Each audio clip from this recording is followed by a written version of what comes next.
दोस्तों, वैसे तो आर्कियोलॉजिकल डिस्कवरीज इतिहास के बारे में जानकारी जुटाने में हमारी मदद करते हैं। आर्टिफैक्ट्स ही एकमात्र जरिया होते हैं जिससे हम पहले के टाइम में रहने वाले लोगों के बारे में जानकारी इकट्ठी कर सकते हैं।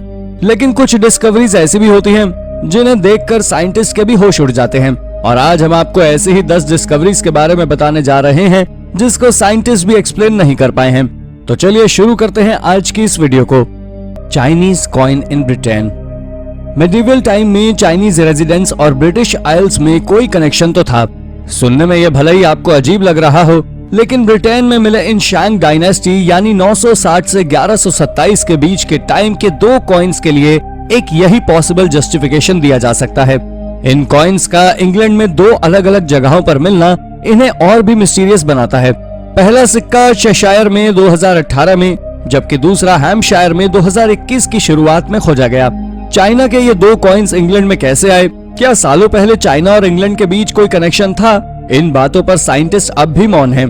Petroglyphs of California. अभी हमने आपको बताया नॉर्थ अमेरिका के पेट्रोग्लिफ्स के बारे में, लेकिन सिर्फ नॉर्थ अमेरिका के पेट्रोग्लिफ्स ही इकलौते मिस्टीरियस पेट्रोग्लिफ्स नहीं हैं, बल्कि कैलिफोर्निया में भी ऐसे मिस्टीरियस पेट्रोग्लिफ्स पाए गए हैं। कैलिफोर्निया डेजर्ट के लगभग 150 किलोमीटर के हिस्से में फैले हुए इन कोसो पेट्रोग्लिफ्स तक पहुंचना किसी आम इंसान के बस की बात नहीं है, क्योंकि ये आर्टिफैक्ट्स रीजन के naval air weapon station area में स्थित हैं। इसमें शीप्स, स्नेक्स, लायंस और टर्टल्स के फिगर्स बने हुए हैं। इसके अलावा कुछ ह्यूमनॉइड फिगर्स भी थे। आर्कियोलॉजिस्ट का कहना है कि ये पेट्रोग्लिफ्स किसी तरह की वर्शिप को रिप्रेजेंट करते हैं, लेकिन ये थ्योरी भी सिर्फ गेस है और साइंटिस्ट भी कोसो पेट्रोग्लिफ्स को एक्सप्लेन नहीं कर पाए हैं। Disappearing road. अगर हम ये कहें कि एक ऐसी सड़क भी है जो गायब हो जाती है तो शायद आप यकीन ही नहीं करेंगे, लेकिन यकीन मानिए ये कोई मनगढ़ंत कहानी या किसी मूवी की स्टोरी नहीं है, बल्कि ये एक रियल सड़क है जहां आप सिर्फ कभी कभी ही ड्राइव कर पाएंगे, क्योंकि ये सड़क दिन में 2 बार गायब हो जाती है। अटलांटिक कोस्टलाइन पर स्थित 3 किलोमीटर लंबी ये सड़क टाइड्स के कारण पानी से पूरी तरह कवर हो जाती है और सिर्फ लो टाइड के समय ही नजर आती है। इसे फ्रांस का नेशनल मॉन्यूमेंट भी माना जाता है, लेकिन टाइड की वजह से इस सड़क का गायब होना और दोबारा नजर आना जितना इंटरेस्टिंग लगता है उतना ही डेंजरस भी है, क्योंकि इसका वाटर लेवल 3 मीटर तक भी चला जाता है। फिर आपको चिंता करने की जरूरत नहीं है, क्योंकि जगह जगह पर इलेक्ट्रिकल सिग्नल्स लगे हुए हैं जिनकी मदद से आपको पता चल जाता है रोड कहां से पॉसिबल है और कहां से नहीं। Cradle of civilisation. सन 2001 में ईरान में आई बाढ़ के कारण कब्रिस्तान के प्राचीन समय के खंडरों से पर्दा हट गया, जो प्राचीन समय के भूले हुए ब्रॉन्ज युग की संस्कृति द्वारा बनाए गए थे। नेशनल ज्योग्राफिक चैनल के हिसाब से ये संस्कृति मेसोपोटामिया संस्कृति के साथ विकसित हुई। हालांकि इन खंडरों की खोज गलती से हुई थी और 2001 में प्राचीन रहस्यमय वस्तुओं को लोकल एंटिक्विटीज मार्केट्स के द्वारा ऑनलाइन दर्शाया गया था, जिसमें हथियार, मिट्टी के पात्र, पानी पीने के पात्र, गहने और बोर्ड गेम्स भी शामिल थे, जो कि असामान्य चित्रों से सजे हुए थे और ये आर्कियोलॉजिस्ट की समझ से भी परे था। वहाँ पर बहुत से मंदिर और महल बने हुए थे जिनका परिचय देना मुश्किल था, पर आर्कियोलॉजिस्ट के हाथों कुछ नहीं लग पाया। बाद में 2002 में पुलिस द्वारा पता लगाया गया कि स्थानीय लोगों द्वारा खंडहर में मौजूद कीमती मूर्तियों को पहले ही चुरा लिया गया था और उन्हें तेहरान के बाहर दुनिया भर के अमीर लोगों को बेचा गया। यही वजह है कि 2001 में आर्कियोलॉजिस्ट को प्राचीन समय के ज्यादा सबूत हाथ नहीं लगे और न ही उनको ये पता लग पाया कि किसके द्वारा ये कब्रिस्तान बनाए गए थे। पर यह तो कहा जा सकता है कि यहाँ पहले कोई संस्कृति हुआ करती थी। FBI mummy mystery. 2009 में Boston museum of fine arts में कुछ आर्टिफैक्ट्स प्रदर्शित किए गए। ये आर्टिफैक्ट्स लगभग 100 साल पहले देयर इल बर्शा नाम की साइट पर एक टूम से मिले थे। इसमें सबसे ज्यादा ध्यान आकर्षित करने वाला रेलिक्स एक ममीफाइड सीवियर्ड हेड था, लेकिन ये किसका था इसके बारे में किसी को जानकारी नहीं थी। पर आखिरकार FBI ने इस 4000 साल पुराने आदमी के सिर को आइडेंटिफाई कर लिया है। ये मिडिल किंगडम के एक लोकल गवर्नर का था। चूंकि गवर्नर को उसकी वाइफ के साथ दफन किया गया था, इसलिए आर्कियोलॉजिस्ट ये नहीं समझ पा रहे थे कि ये हेड गवर्नर का है या उसकी वाइफ का। फाइनली FBI ने इस हेड से DNA सैंपल लेकर आइडेंटिफाई किया कि ये एक मेल का हेड है। ऐसा पहली बार हुआ था जब किसी इजिप्शियन मम्मी की DNA टेस्टिंग हुई हो, लेकिन ये मम्मी मिस्ट्री अभी पूरी तरह सुलझ नहीं पाई है, क्योंकि सेम टाइम पर एक ही नाम के 2 गवर्नर इसी एरिया में थे। तो ये हेड उनमें से किसका है, ये अभी भी रहस्य बना हुआ है। Y spiral. दोस्तों, अगर हम कार्विंग्स की बात कर रहे हैं तो सिर्फ पेट्रोग्लिफ्स ही एकमात्र मिस्टीरियस कार्विंग नहीं है। ऐसी ही एक और रहस्यमय कार्विंग का शेप है स्पाइरल, जिसे आज भी एक्सपर्ट्स डिकोड नहीं कर पाए हैं। ये किसी एक साइट पर नहीं बल्कि दुनिया भर में अलग अलग आर्कियोलॉजिकल साइट्स पर, वहाँ के पत्थरों में, यहाँ तक कि कई बार लकड़ी पर भी है। लेकिन ये कार्विंग्स किसने बनाई, इसका साइंटिस्ट को भी कोई आइडिया नहीं है। क्योंकि ये कार्विंग्स दुनिया के कई हिस्सों से मिली है, इसलिए ये बता पाना भी मुश्किल है कि किन लोगों ने इन कार्विंग्स को बनाया था और इनका मतलब क्या था, और एंशिएंट लोगों ने इन्हें स्पाइरल शेप में ही क्यों बनाया। आपको क्या लगता है, हमारी गैलेक्सी मिल्की वे का स्पाइरल शेप और इन कार्विंग्स का शेप सेम होना सिर्फ एक कोइंसिडेंस है? अपना जवाब हमें कमेंट करके जरूर बताएं। सुमेरियन आर्टिफैक्ट इन पेरू। 1960 में पेरू में मिला ये सुमेरियन आर्टिफैक्ट साइज में भले ही छोटा हो, लेकिन इससे साइंटिस्ट के सामने हिस्ट्री की एक बड़ी पहेली खड़ी कर दी है। ऐसा कहा जाता था कि सुमेरियन लोग समुद्र में ट्रैवल किया करते थे और बाकी किसी भी सिविलाइजेशन से पहले इन लोगों ने ओशन में ट्रैवल करने की टेक्नोलॉजी ढूंढी थी। हालांकि कई लोग इसे रूमर भी मानते थे, पर अब इन पेरू में मिले इस सुमेरियन आर्टिफैक्ट ने इस बात को सच साबित कर दिया है कि ऐसा पॉसिबल हो सकता है कि सुमेरियन लोग पेरू आए हों। लेकिन कोई भी वैलिड थ्योरी देने से पहले साइंटिस्ट को इस तरह के और भी अवशेष खोजने होंगे। स्केलेटन इन पिट। 2020 के अंत में ब्रिटेन में एक रहस्यमय पिट स्केलेटन खोजा गया। ये स्केलेटन ब्रॉन्ज एज का था और हियरफोर्डशायर के बिशप स्टैटफोर्ड में पाया गया। अजीब बात यह थी कि वैसे तो इस जगह बाकी सारे बरियल्स काफी सिस्टमैटिक थे, लेकिन ये बॉडी गड्ढे की तली पर पड़ी हुई थी। अब ये बॉडी एक्सीडेंटली गड्ढे में गिर गई या किसी पनिशमेंट के तौर पर उस व्यक्ति को इस तरह दफनाया गया था, ये कोई नहीं जानता। इस साइट के बारे में भी आर्कियोलॉजिस्ट को कोई जानकारी नहीं है, क्योंकि यहाँ से टाइम पर ब्रॉन्ज और रोमन दोनों ही एरा के आर्टिफैक्ट्स पाए जाते हैं। आर्कियोलॉजिस्ट का मानना है कि ये साइट लंबे समय तक एक रिचुअल साइट रही होगी, इसीलिए यहाँ दोनों ही सिविलाइजेशन के अवशेष मिलते हैं। लेकिन किसी स्केलेटन के इस तरह गड्ढे में पड़े हुए मिलने का कोई एक्सप्लेनेशन साइंटिस्ट के पास भी नहीं है। 6 करोड़ ईयर ओल्ड एग। 2020 के मध्य में आर्कटिक के आर्कियोलॉजिस्ट ने सेमर आइलैंड पर पोटैटो के शेप के कुछ आर्टिफैक्ट्स खोज निकाले। इसकी स्टडी करने के बाद पता चला कि ये एक 6 करोड़ 80 लाख वर्ष पुराना एक एग था। साइंटिस्ट के अनुसार ये अब तक का खोजा गया सबसे बड़ा एग है और ये जरूर किसी पुरानी जायंट मरीन स्पीशीज का रहा होगा जो कि डायनासोर्स के समय में एग्जिस्ट थी।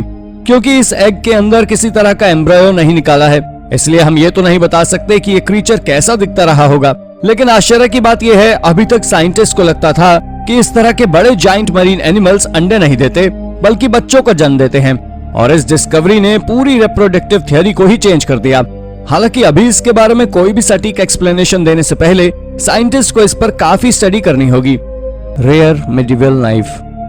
स्कॉटलैंड में एक मेटल डिटेक्टरिस्ट ने मेडिवल एरा की एक नाइफ खोज निकाली। ये नाइफ अभी भी अपनी ओरिजिनल शीट में थी। क्रेग जॉनस्टन जब एडिनबर्ग के जंगलों में घूम रहे थे तब उन्हें ये नाइफ मिला।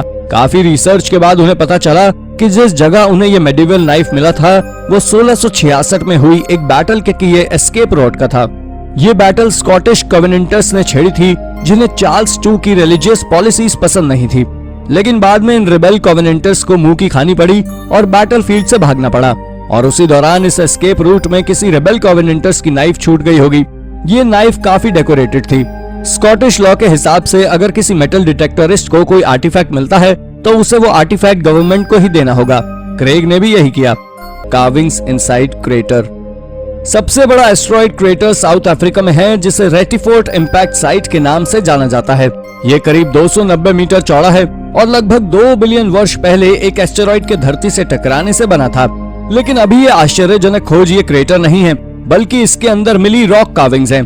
क्रेटर को 1960 में खोजा गया और तब से साइंटिस्ट इसे लगातार एग्जामिन ही कर रहे हैं। 2019 में इसके अंदर से पत्थर पर बनी कार्विंग्स मिले और इसने आर्कियोलॉजिस्ट का ध्यान अपनी ओर आकर्षित किया।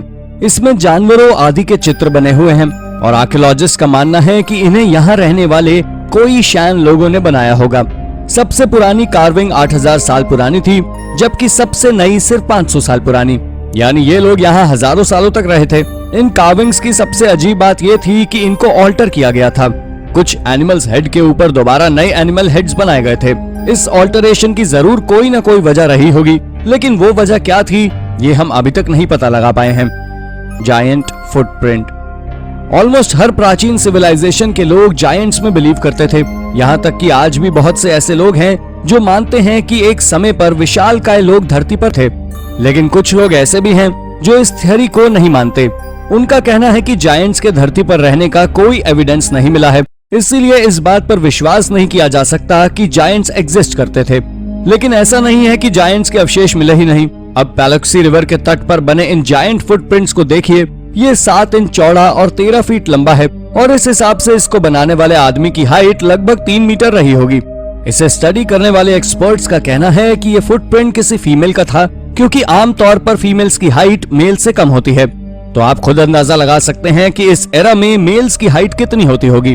तो दोस्तों, ये थी 10 ऐसी डिस्कवरीज जिसको साइंटिस्ट भी एक्सप्लेन नहीं कर पाए हैं। In the land of punt. Punt की ये जमीन आर्कियोलॉजिस्ट के लिए लगभग 150 साल से रहस्यमय बनी हुई है। हालांकि इसके बारे में ज्यादा लोगों को जानकारी तो नहीं है, पर ये अटलांटिस के समान काफी रहस्यों से भरी हुई है। हाल ही में कुछ सालों पहले आर्कियोलॉजिस्ट द्वारा ममीफाइड बबून्स को तराशा गया और उनके द्वारा नक्शे पर खोजा गया।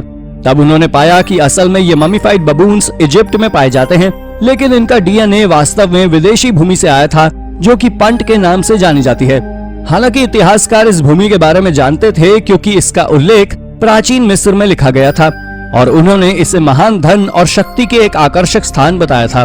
और बबून्स की बात करें तो ये प्राचीन मिस्र में पूजे जाते थे और कभी कभी उनका बलिदान करके उन्हें ममी में बदल दिया जाता था। हालांकि इन प्राचीन लेखों में मिले विवरण के अलावा अभी तक ऐसी कोई सभ्यता के सबूत नहीं पाए गए हैं।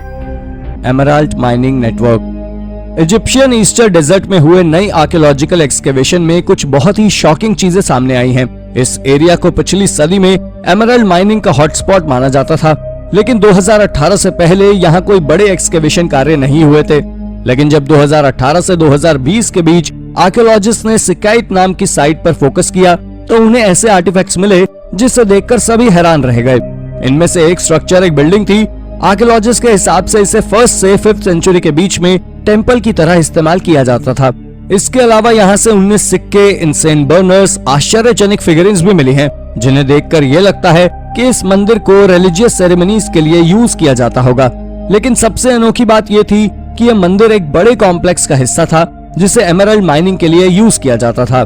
तो द किलाउडी सिविलाइजेशन। आर्कियोलॉजिस्ट द्वारा दक्षिण भारत में पुराना जंग लगा लोहे का खंजर खोजा गया। ये खंजर तमिलनाडु के पास पाई जाने वाली किलाउदी सिविलाइजेशन का सुराग है, जो काफी समय पहले लुप्त हो गई थी। खंजर की लंबाई 16 इंच की है, जो कि एक कलश से बरामद किया गया है। कलश के साथ साथ कई कंकाल भी वहां दफने हुए थे। हालांकि खंजर 2 हिस्सों में टूट गया था, लेकिन लकड़ी का हैंडल अभी भी बरकरार था, जो ज्यादा महत्वपूर्ण है। आर्कियोलॉजिस्ट बताते हैं कि 600 साल वर्ष पहले इस तरह के खंजर योद्धाओं द्वारा प्रयोग किए जाते थे। इसके अलावा 25 और कलश खोजे गए थे, जिसमें से कुछ कलश में हथियार थे और कुछ कलश में से हड्डियां बरामद की गई थी। माना जाता है कि ये वस्तुएं किलाउदी सभ्यता द्वारा छोड़ी गई थी, जो कि काफी समय तक कब्रिस्तान का हिस्सा थी। माना जाता है कि ये लोग हड़प्पन सिविलाइजेशन के वंशज थे और जब इनका पतन हुआ तो कुछ लोग नए सिरे से शुरुआत करने के लिए दक्षिण की ओर चले गए होंगे। The eyes of God. अगर आप कभी बल्गेरिया जाएं तो आपको प्रोहडना केव में बनी ये आईज ऑफ केव जरूर देखनी होगी। 262 मीटर लंबी इस गुफा के बीचों बीच केव की छत पर ये 2 होल्स हैं और ऐसा माना जाता है कि जब आप इन होल से देखते हैं तो टाइम रुक जाता है। कभी कभी जब इन होल से पानी गिरता है तो ये देखने में बिल्कुल ऐसा लगता है जैसे रोती हुई आंखें। इन आंखों के अलावा ये जगह बंजी जंपिंग के लिए भी फेमस है। इसके अलावा आप यहाँ पर रॉक क्लाइंबिंग और ट्रैकिंग भी कर सकते हैं। तो ये जगह ना सिर्फ हिस्टोरिकल पॉइंट ऑफ व्यू से कमाल है, बल्कि ये एक अच्छा खासा पिकनिक स्पॉट भी है, क्योंकि प्राचीन काल में यहाँ ह्यूमंस भी रहा करते थे। तो साइंटिस्ट ये नहीं समझ पा रहे हैं कि इसे ह्यूमंस ने बनाया था या फिर इरोजन की वजह से ये होल्स नेचुरली क्रिएट हुए हैं। Iron age horde. जर्मनी के श्मेलेनबर्ग में आयरन एज के समय के एक आर्टिफैक्ट्स का ढेर खोजा गया। वॉलबर्ग विल्जनबर्ग केव 300 बीसी के समय की है, जब जर्मनी में आयरन एज प्री रोमन्स का राज था। हालांकि आज इस साइट पर कुछ रेज्ड एम्बैंकमेंट्स और क्रम्बलिंग स्टोन्स के अलावा ज्यादा कुछ नहीं बचा है। 1950 में यहाँ आयरन एज हथियारों का ढेर पाया गया, जिसमें स्पीयर टिप्स, लैंस टिप्स के अलावा कई तलवारें भी थीं। हाल ही में यहाँ पर फिर से घोड़ों की नालें, शील्ड्स और कई अन्य तलवारें पाई गई। यहाँ मिले स्वॉर्ड्स की खास बात यह थी कि ये सभी तलवारें मुड़ी हुई थी। आर्कियोलॉजिस्ट का कहना है कि युद्ध जीतने वाली सेना ने हारने वाली सेना की तलवारें मोड़ दी होंगी और ये मुड़ी और नष्ट तलवारें हारी हुई सेना की कमजोरी को दर्शाती है। लेकिन ये बैटल किन 2 ग्रुप्स के बीच हुई थी, इसका कोई हिस्टोरिकल रिकॉर्ड नहीं मिला है। तो ये युद्ध किन दो ग्रुप्स के बीच हुआ, इसे किसने जीता और ये स्वॉर्ड्स किसकी हैं, ये अभी भी एक रहस्य बना हुआ है। The fountain tree. ये पेड़ 100 से 150 साल पुराना है। इस मलबेरी के पेड़ के तने के बीच में होल है और इस होल से इस पेड़ के नीचे के स्प्रिंग का पानी कुछ इस तरह निकलता है कि देखने में ये किसी सुंदर फाउंटेन जैसा लगता है। वैसे तो इसका नाम मोंटेग्रोस गशिंग वाटर ट्री है, लेकिन लोग इसे फाउंटेन ट्री भी कहते हैं। हालांकि हमेशा इस पेड़ से फाउंटेन नहीं बहता, बल्कि सिर्फ भारी बारिश के समय में ये पेड़ वाटर फाउंटेन में कन्वर्ट हो जाता है। हालांकि ये कोई मैजिक नहीं है, इसके पीछे साइंटिफिक रीजन है।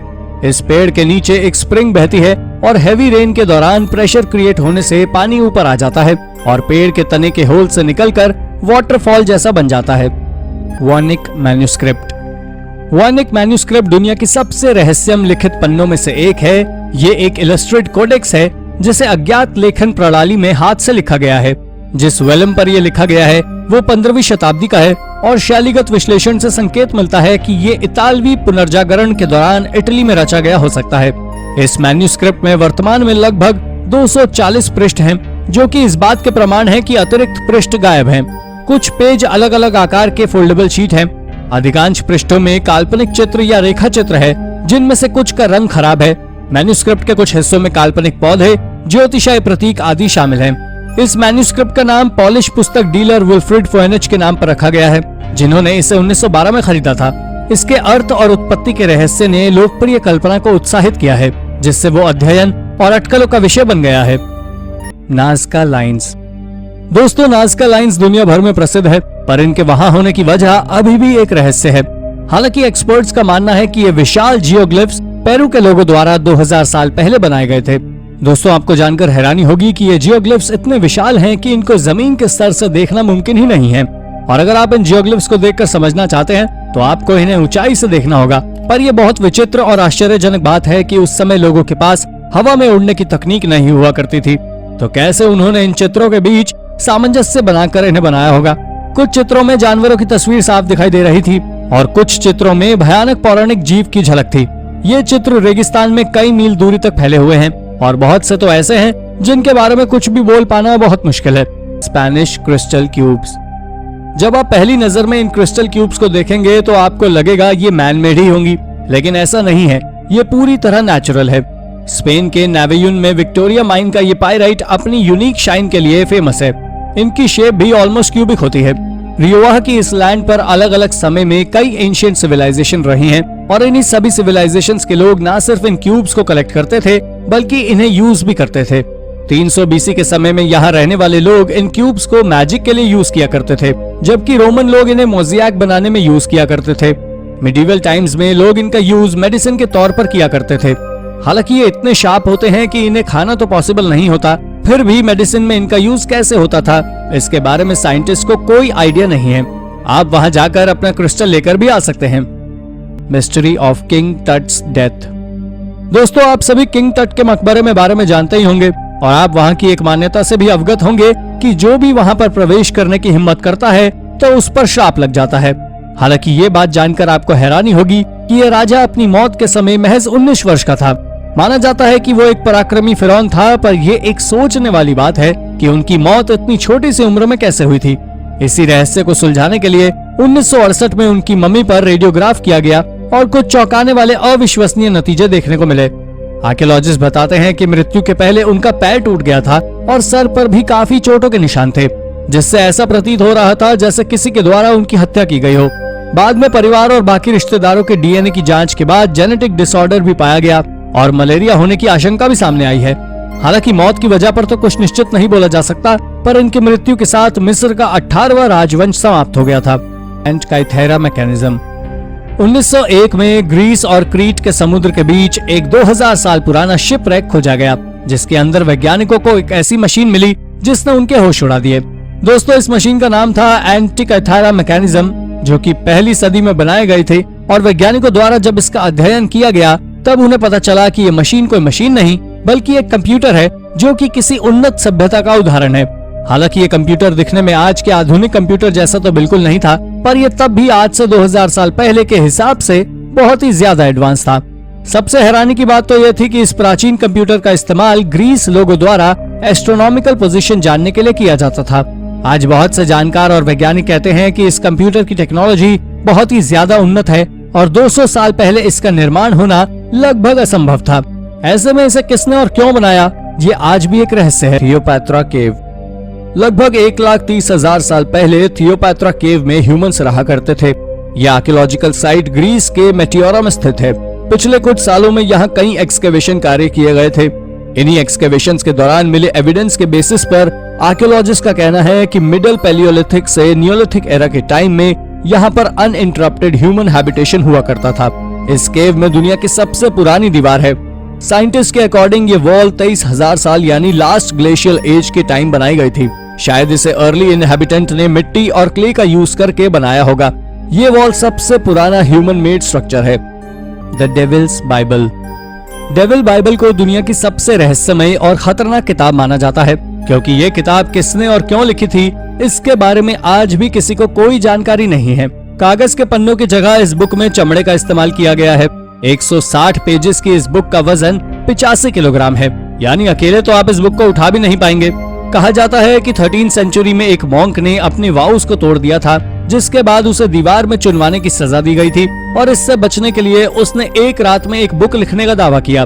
और जब उसे इसकी परमिशन मिल गई तो उसने बुक लिखना शुरू कर दिया, लेकिन थोड़े ही टाइम में उसको रियलाइज हो गया कि वो अकेले एक रात में ये बुक अकेले नहीं पूरा कर सकता, और तब उसने प्रेयर करके एक शैतान को मदद के लिए बुलाया। हालांकि कुछ साइंटिस्ट इस थियोरी को गलत भी मानते हैं। उनका कहना है कि अगर दिन रात एक करके लगातार लिखा जाए तो भी इसे पूरा करने में कम से कम 20 साल का समय लगेगा। लेकिन कुछ रिसर्चर्स का कहना है कि क्योंकि ये बुक सेम हैंडराइटिंग में है, यानी इसे लिखने में 20 साल तो नहीं लगे थे। The crooked forest. पोलैंड का ये ईरी फॉरेस्ट वर्ल्ड वॉर 2 के दौरान बना था। इस जंगल की खासियत है इसके अजीब शेप वाले पेड़। यहाँ के 400 क्रूक्ड शेप के पाइन ट्री। इन पेड़ों का तना अपने निचले हिस्से से 90 डिग्री एंगल से मुड़ा हुआ ही उगता है और लगभग 90 सेंटीमीटर तक बेंट होकर ये सी शेप बनाते हैं और फिर स्ट्रेट हो जाते हैं। ये पेड़ लगभग 15 मीटर तक लंबे होते हैं। इन पेड़ों की हेल्थ पर इनके बेंट होने का बिल्कुल भी असर नहीं होता। कुछ लोग ऐसा मानते हैं कि जेनेटिक म्यूटेशन की वजह से ये होता है, बल्कि एक अन्य थ्योरी के हिसाब से इस एरिया में ग्रेविटेशनल पुल की वजह से ये पेड़ बेंट होते हैं। जबकि एक और रीजन ये है कि लोकल फॉरेस्टर्स इस पेड़ के प्लांट को इसी तरह मोड़कर उगाते थे, जिसकी वजह से ये पेड़ इसी तरह के ही उगने लगे। Slave trade. सितंबर 2020 में मेक्सिको के एक मरीन आर्कियोलॉजिस्ट ने एक पुरानी पैडल व्हील स्टीम बोट के अवशेष खोज निकाले। उनके हिसाब से ये एक स्लेव ट्रेडिंग वेसल था जिसका नाम ला यूनियन था। हिस्टोरियंस का कहना है कास्ट वॉर के समय इसी वेसल से मायान लोगों को क्यूबा ले जाया जाता था।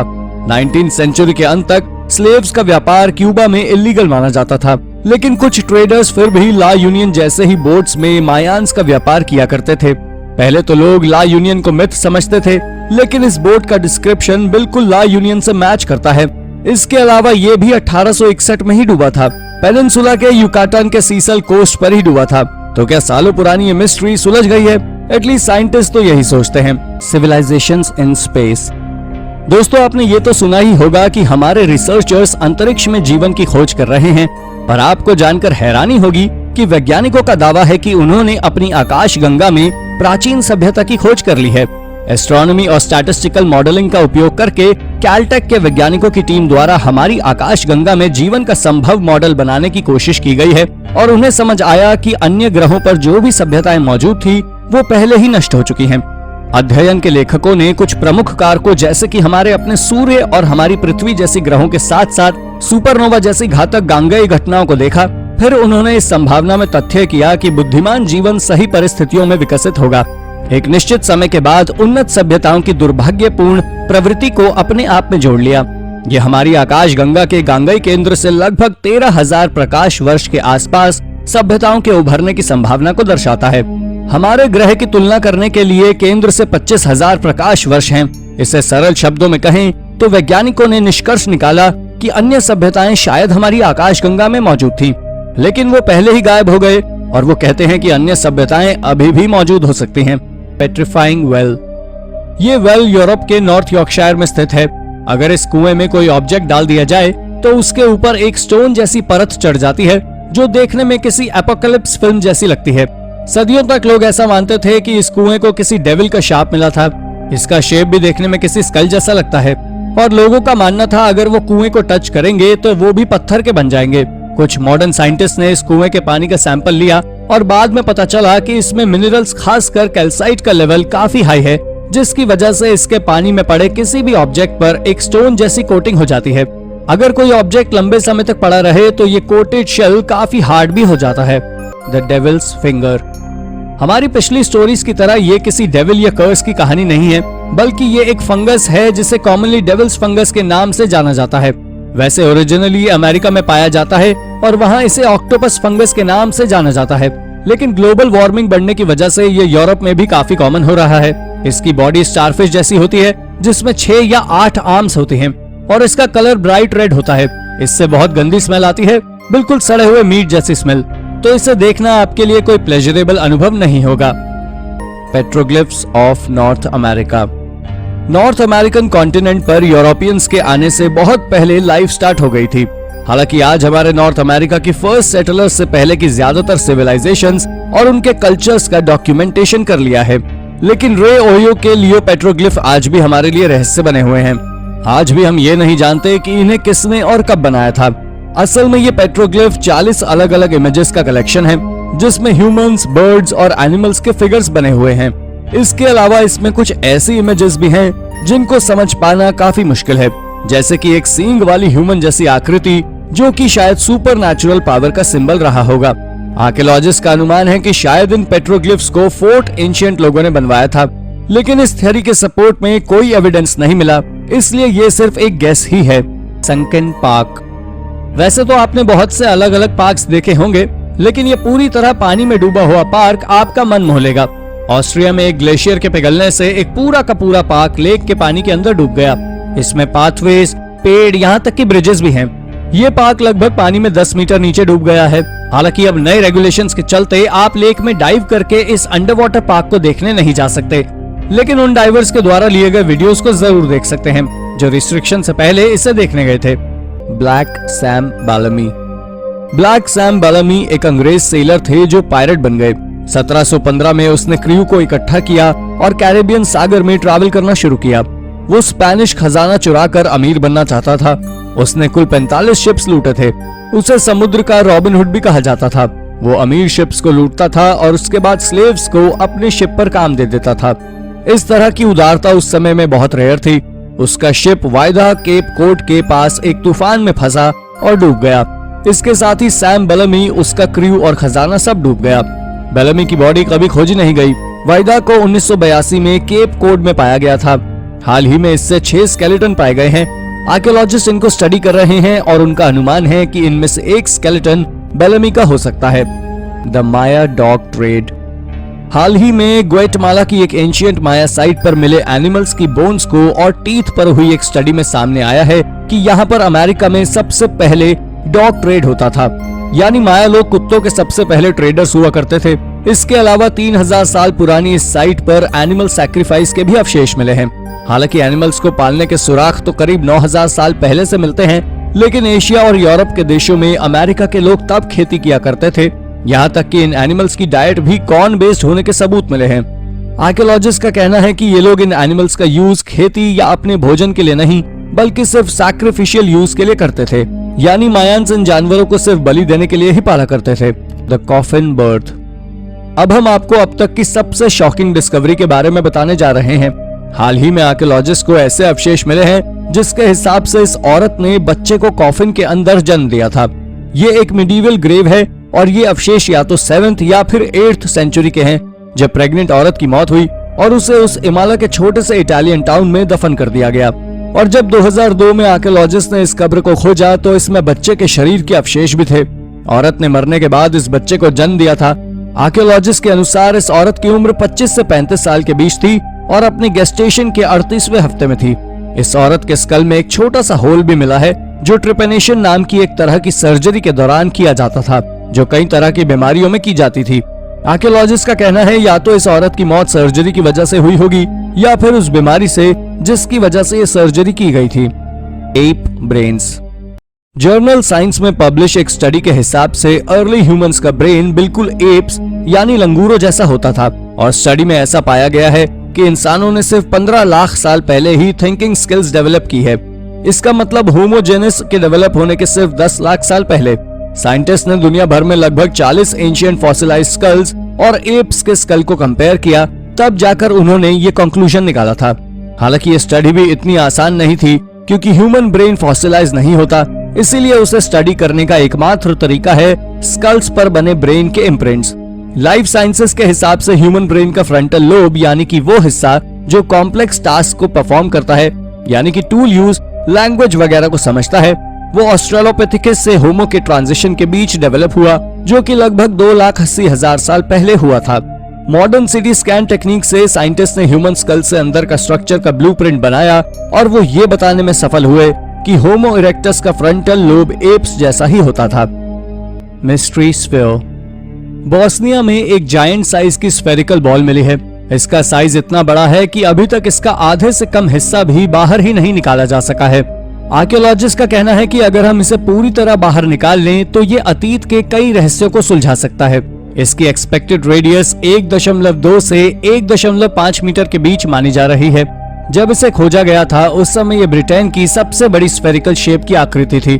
क्योंकि ये पत्थर की बनी हुई है, इसलिए हिस्टोरियंस का मानना है कि ये नेचुरल स्फीयर रहा होगा, ना कि मैनमेड। इसका कलर ब्राउनिश रेड है, जिससे ये पता चलता है कि इसमें काफी आयरन रहा होगा। लेकिन कुछ लोग इसके परफेक्ट स्फेरिकल शेप के कारण इसे मैनमेड भी मान रहे हैं। इसकी मिस्ट्री इसको पूरी तरह अनकवर करने के बाद ही सॉल्व हो पाएगी। Japanese armour. जापान में कंस्ट्रक्शन वर्क के दौरान वर्कर्स को एक 1500 साल पुराना टूम मिला। आर्कियोलॉजिस्ट को इसमें से एक बड़ा सा पत्थर का बना हुआ कॉफिन, कुछ ह्यूमन रिमेन्स और एक आर्मर मिला। सबसे अजीब बात यह थी कि इतने साल पुराना होने के बावजूद आर्मर अच्छी तरह संरक्षित था। आर्कियोलॉजिस्ट के हिसाब से ये सभी अवशेष किसी लोकल चीफटेन के रहे होंगे। ये आर्मर एक तरह की सिंगल ब्रेस्ट प्लेट थी जिसे टैंको कहा जाता था। हिस्टोरियंस का कहना है कि ये आर्मर इंपीरियल कोर्ट यामातो की तरफ से इस व्यक्ति को गिफ्ट में मिला होगा।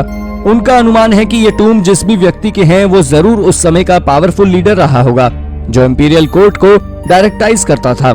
ये ग्रेव जापान के कोफुन पीरियड यानी कि 3rd से 7th सेंचुरी के बीच के समय की है। इस ग्रेव से 20 बरियल एक्सेसरीज मिली हैं, जो एरिया में किसी भी रॉक टूम में मिली एक्सेसरीज की तुलना में काफी ज्यादा है।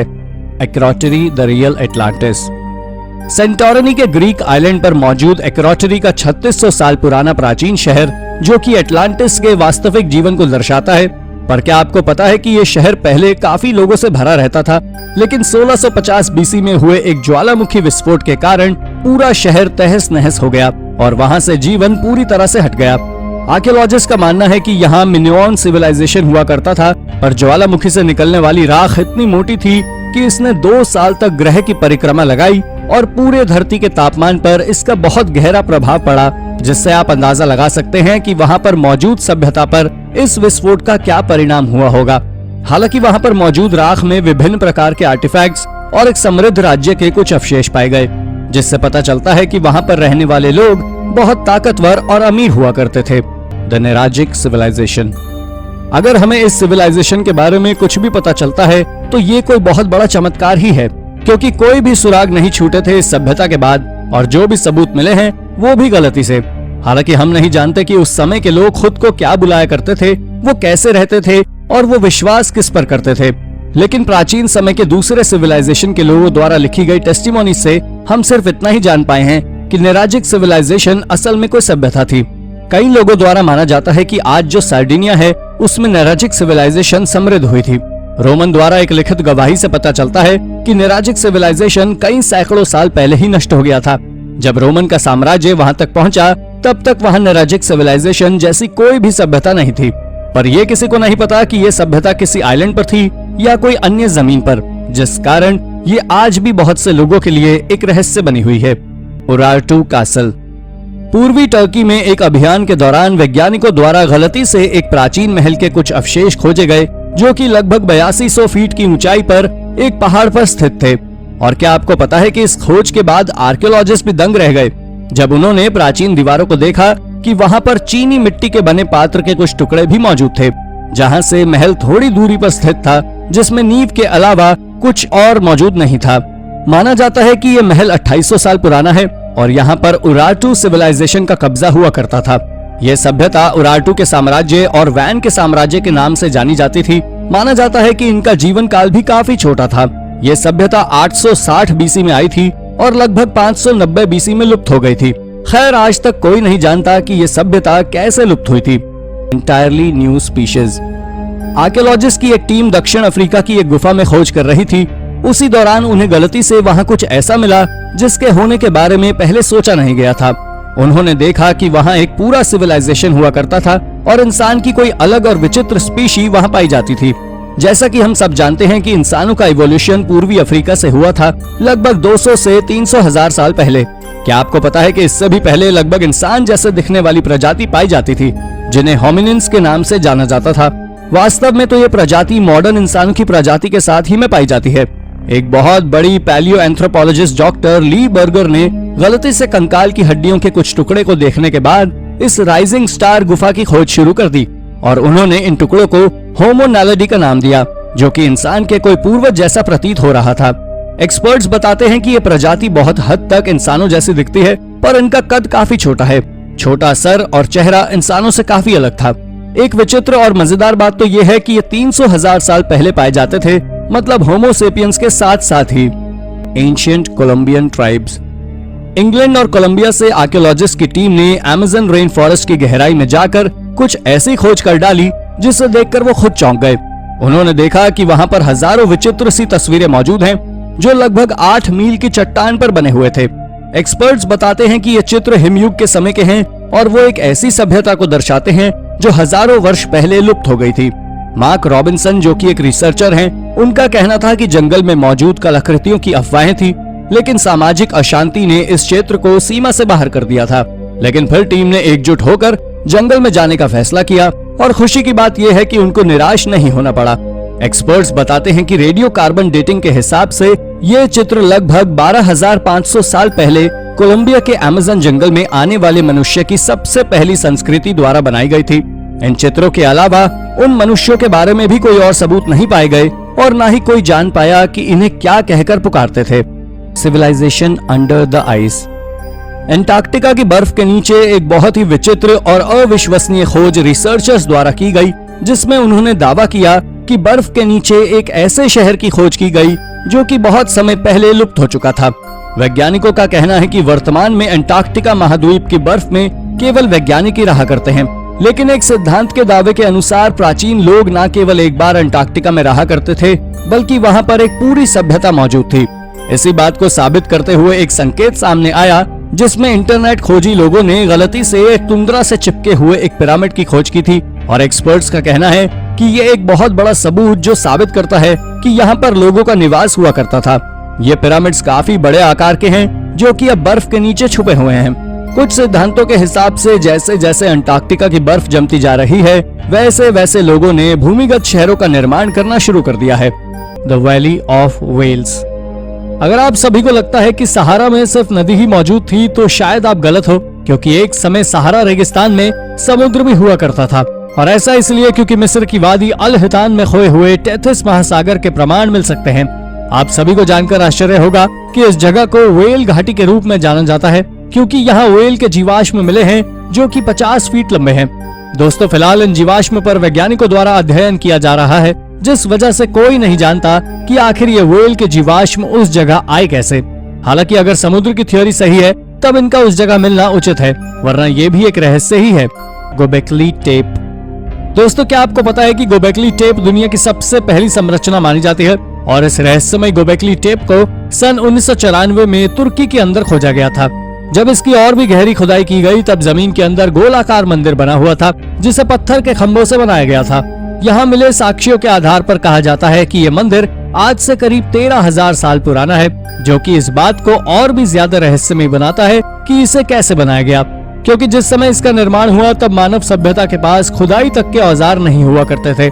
ऐसे में 20 फीट लंबे खांचे और 60 टन वजनी पत्थरों को यहाँ कैसे लगाया गया होगा। आज हर कोई जानना चाहता है कि इस मंदिर को किसने बनाया और इसे बनाने के पीछे का कारण क्या रहा होगा। आज कई लोग तो ये मानते हैं कि इसे बनाने के पीछे एलियंस का हाथ है। The copper scroll treasure. Copper scroll Khirbet Qumran के पास गुफा में पाए जाने वाले मृत सागर स्क्रॉल में से एक है, लेकिन दूसरों से काफी अलग है, क्योंकि अन्य स्क्रोल पार्चमेंट या पेपिरस पर लिखे जाते हैं, लेकिन ये स्क्रोल धातु पर लिखा गया है, जो कि तांबे और लगभग 1% टिन का मिश्रित है। दूसरों के विपरीत ये कोई लिटरेरी वर्क नहीं है, बल्कि 64 स्थानों की सूची है जहां सोने और चांदी की विभिन्न वस्तुओं को दफनाया या छुपाया गया था। फिर 2013 में यह स्क्रोल अम्मान में मौजूद जॉर्डन संग्रहालय में प्रदर्शित किया गया, जो कि पहले अम्मान के सिटाडेल हिल पर जॉर्डन पुरातत्व संग्रहालय में मौजूद था। The disappearance of the Sanxingdui. दोस्तों, ब्रॉन्ज एज के दौरान चीन के सिचुआ प्रांत में सैंक्सिंग ड्यूई नाम की एक छोटी सी सभ्यता या कहीं छोटा सा कल्चर शुरू हुआ। दोस्तों, ये प्रांत इकलौती ऐसी जगह है या कहीं ऐसी साइट थी जहां इसे सभ्यता के प्रमाण मौजूद थे, जिनमें बहुत से प्राचीन आर्टिफैक्ट शामिल थे। आप सभी को जानकर हैरानी होगी कि इन आर्टिफैक्ट से पता चला कि यह सभ्यता करीब 1200 से 1100 बीसी के आसपास इस जगह पर रहा करती थी, पर कुछ लोगों का मानना है कि यह और भी ज्यादा पुराने समय यानी कि लगभग 1600 बीसी से इस जगह पर रह रही थी। दोस्तों, याजी नदी के किनारे पर बसा ये शहर अपने आप में ही एक अचंभा था, क्योंकि इसमें बहुत से 20 से 25 मीटर लंबे कैनाल्स बने हुए थे, जिन्हें नेविगेशन, डिफेंस और बाढ़ रोकने के लिए बनाया गया था। हालांकि जब से 1929 में एक किसान द्वारा जब से इसे खोजा गया है, तब से ही ये आर्टिफैक्ट्स वैज्ञानिकों के लिए एक पहेली बने हुए हैं, क्योंकि कोई नहीं जानता कि कोई आज से 5000 साल पहले ऐसे आर्टिफैक्ट्स कैसे बना सकता है। नोआह's आर्क। अगर आपने कभी बाइबल को पढ़ा है तो आप बाइबल की सबसे प्रचलित कहानी नोआह's आर्क के बारे में जरूर जानते होंगे। दोस्तों, क्या आपको पता है कि जब सभी लोग अपना धर्म खोते जा रहे थे और दोषों और पापों से घिरते जा रहे थे, तब एक बहुत अच्छा और धार्मिक नोहा नाम का व्यक्ति हुआ करता था। एक बार बहुत भयानक बाढ़ की दस्तक हुई, जो कि 7 महीने और 17 दिनों तक चलती रही। पूरा ग्रह डूबने की स्थिति में था। तभी भगवान ने उन्हें एक बड़ी नाव बनाने का निर्देश दिया, जिसमें उन्हें सभी जीव जंतुओं को उस नाव के जरिए उनको बचाने का निर्देश दिया। हालांकि इस बात का अभी कोई भी सबूत नहीं है कि असल में ये घटना हुई भी थी या नहीं, पर इतिहास के लोगों द्वारा ये दावा किया गया था कि उन्होंने नोह के आर्क को देखा हुआ था, और बाइबल में भी दावा किया गया है कि ये नाव पूर्वी मिस्र के पहाड़ों पर मौजूद थी, पर हाल ही में हुई खुदाई में वहां से सिर्फ पत्थर ही बरामद हुए हैं। मिस्टीरियस वॉल्ट बी पद्मनाभ स्वामी गोल्ड टेम्पल। पद्मनाभ स्वामी मंदिर जितना उसमें पाए जाने वाले धन के लिए प्रसिद्ध है, उसमें कहीं ज्यादा प्रचलित वो उसमें छुपे हुए रहस्य के लिए है। दोस्तों, ये मंदिर केरल में स्थित है और ये मंदिर 6वीं सदी में ट्रावनकोर राजाओं द्वारा बनाया गया था। ऐसा कहा जाता है कि ट्रावनकोर के महाराज ने यहाँ ज्यादा धन इकट्ठा कर रखा था ताकि जरूरत के वक्त काम आ सके। उनके आदेश थे कि इसे कोई नहीं खोले और इसे बंद कर दिया जाए। आज ये मंदिर शाही परिवार के अधीन जाता है और इसका एक प्राइवेट ट्रस्ट भी है। उन राजा ने इस मंदिर में 7 दरवाजे बनवाए थे और हर तहखाने से जुड़ा हुआ एक रहस्यमय दरवाजा भी था।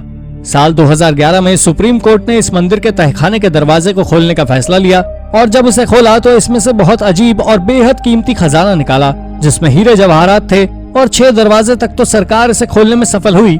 लेकिन अब बारी आई 7वें दरवाजे की, तो उस तहखाने का दरवाजा देखकर ही किसी की उसे खोलने की हिम्मत नहीं हुई। लेकिन आपको बता दें, इस दरवाजे पर 2 बड़े बड़े विशाल नाग बने हुए हैं, और ऐसा कहा जाता है कि ये नाग उस दरवाजे के अंदर जो कुछ भी है उसकी रक्षा कर रहे हैं। आपको जानकारी दे दूं कि ऐसा नहीं है कि किसी ने उस दरवाजे की खोलने की हिम्मत नहीं की। दरअसल बहुत लोगों द्वारा इस 7वें दरवाजे को खोलने की कोशिश की गई, लेकिन वो या तो मारा गया या फिर दोबारा कुछ बोल नहीं पाया। तो दोस्तों, ये थी हमारी एक और इंटरेस्टिंग वीडियो। अगर आपको वीडियो पसंद आई हो तो इसे लाइक करें, और हाँ, जाते जाते चैनल को सब्सक्राइब जरूर कर दीजिएगा। धन्यवाद।